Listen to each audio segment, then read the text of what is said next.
Assalamualaikum warahmatullahi wabarakatuh. Perkenalkan, nama saya Suci Wulansari, kelas 10 TKP 2, absen 31. Di sini saya akan mempresentasikan bagaimana memahami pembuatan surat dinas. Yang pertama-tama adalah pengertian surat dinas. Surat dinas merupakan suatu surat resmi yang dibuat oleh sebuah instansi atau perusahaan untuk keperluan dinas. Isi surat dinas biasanya berupa urusan seperti penyampaian, pengumuman, pemberitahuan tugas, pemberian suatu izin, dan lain-lain. Selanjutnya ada beberapa fungsi dari surat dinas, antara lain sebagai berikut. Yang pertama, sebagai pedoman suatu pekerjaan, misalnya surat instruksi, surat pemberian izin maupun surat pengambilan keputusan. Yang kedua, sebagai alat pengingat, yakini surat yang masuk maupun keluar pasti akan dijadikan arsip oleh sebuah instansi atau lembaga. Yang C, sebagai bukti perkembangan dari suatu instansi atau lembaga tertentu. Yang D, sebagai alat bukti, misalnya surat perjanjian serta surat serah terima. Selanjutnya, surat dinas memiliki ciri-ciri yang dapat dijadikan pembeda dengan surat yang lainnya, antara lain sebagai berikut. Yang pertama, di dalam surat dinas terdapat kop atau kepala yang di dalamnya tercantum nama lembaga. Yang kedua, di dalam surat dinas terdapat nomor surat serta lampiran. Terdapat juga salam pembuka dan salam penutup dalam surat dinas. Yang ketiga, penulisan surat dinas menggunakan bahasa resmi. Dan yang terakhir, dalam surat dinas terdapat stempel sebuah instansi atau lembaga pengirim yang biasanya terletak di pojok kanan bawah. Kedua, jenis-jenis surat dinas. Surat dinas dapat dibedakan menjadi 23 jenis. Namun pada kesempatan video kali ini, saya hanya mempresentasikan beberapa jenis surat. Antara lain sebagai berikut.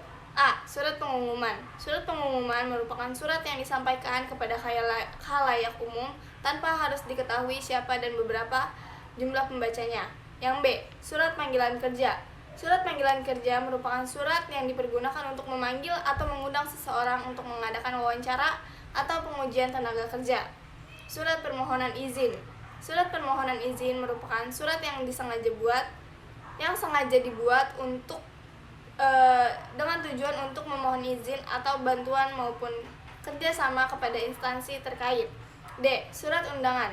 Surat undangan merupakan surat pemberitahuan kepada seseorang untuk menghadiri suatu acara pada waktu dan tempat yang telah ditentukan.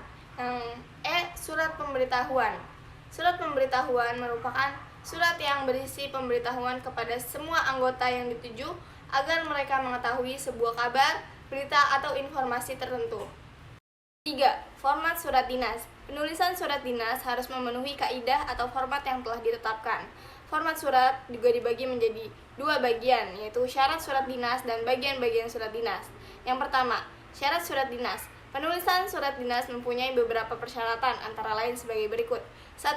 Format yang digunakan harus teratur sesuai dengan format yang ada di dalam surat dinas. 2. Isi yang ditulis tidak terlalu panjang dan harus langsung pada inti yang akan disampaikan. Ketiga, dalam penggunaan bahasanya pun harus menggunakan bahasa resmi, sopan, dan mudah dipahami oleh pembaca. 4. Surat yang dibuat harus menggambarkan citra dari lembaga atau instansi yang membuat surat tersebut. Dan yang kedua, bagian-bagian surat dinas. Dalam menulis surat dinas, selain harus dipenuhi syarat-syaratnya, juga harus dipenuhi bagian-bagiannya. Bagian-bagian surat dinas antara lain sebagai berikut. 1. Kepala surat atau kop surat. Kepala surat atau kop surat merupakan bagian surat yang paling atas. Kop surat berfungsi memberi informasi mengenai nama, alamat, kegiatan dari lembaga pengirim. Isi kop surat antara lain sebagai berikut. 1. Logo atau lambang instansi. Yang kedua, nama instansi. Yang ketiga, alamat instansi. Dan yang terakhir adalah nomor telepon, kode pos, alamat email atau alamat web instansi, lembaga, perusahaan atau organisasi pengirim. Dan yang kedua, tempat dan tanggal surat. Tempat dan tanggal surat akan memberi informasi kepada pembaca di mana dan kapan surat tersebut dibuat. Yang ketiga, nomor surat. Nomor surat biasanya ditulis sesuai urutan. Yakini nomor urut penulisan surat, kode surat, tanggal, bulan, dan tahun penulisan surat. Yang keempat, lampiran. Yang kelima, hal. Yang keenam, ada alamat dalam. 7. Salam pembuka. 8. Isi.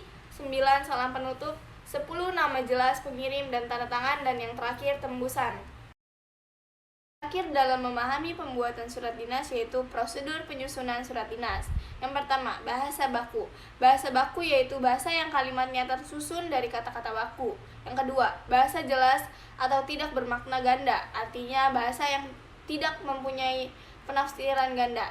Yang ketiga, bahasa lugas. Lugas artinya sederhana, yaitu langsung menuju pada masalah atau tidak berbahasa basi. Dan yang terakhir, bahasa yang umum, yaitu bahasa yang resmi digunakan oleh masyarakat.